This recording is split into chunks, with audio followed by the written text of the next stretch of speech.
ganz für mich. Hab oft gelacht und doch nicht gemerkt, was mir eigentlich fehlte mir. Ein leiser Blick, ein stiller Ton und plötzlich warst du da und hast meine Welt einfach neu erfolgt.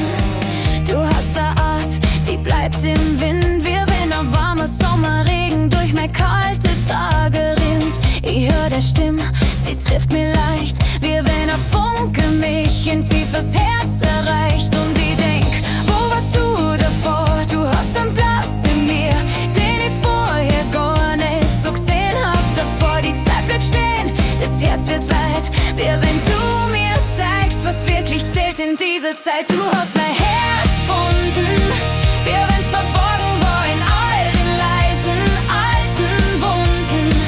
Du hast mein Licht gebracht, Stück für Stück, wie wenn man endlich wieder atmen kann im eigenen Glück. Du hast mein Herz gefunden, wie wenn wir zwei zur gleichen Zeit das gleiche Gefühl empfunden.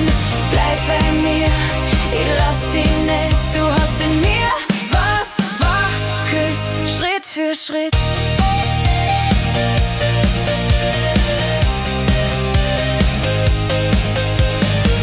Der Morgen kommt, du bleibst bei mir, wie wenn der erste Sonnenstrahl und sagt dir kürzen, genau jetzt, genau hier.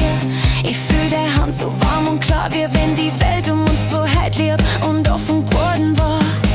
Du redst nicht laut, du redst ganz leis, doch jedes Wort trifft tiefer als ein lauter Regenkreis. Ich spür bei dir, ich bin daheim, wie wenn der Wind mich endlich heimträgt, mitten rein.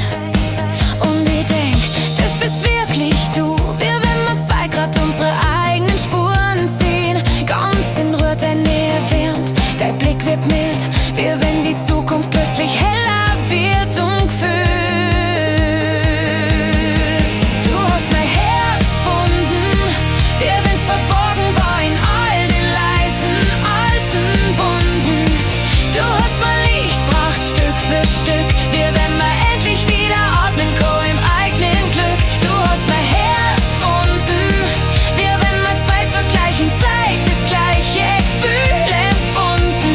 Bleib bei mir, ich lass dich nicht, du hast in mir was wach küsst, Schritt für Schritt. Und wenn die Welt laut wird und zu schnell bist du da und mein Herz wird ruhig, wird warm, wird hell. Ich weiß jetzt, was wirklich ist, wenn ein Mensch so tief in dir wohnt, dass er die niemals vergisst. Du hast mein Herz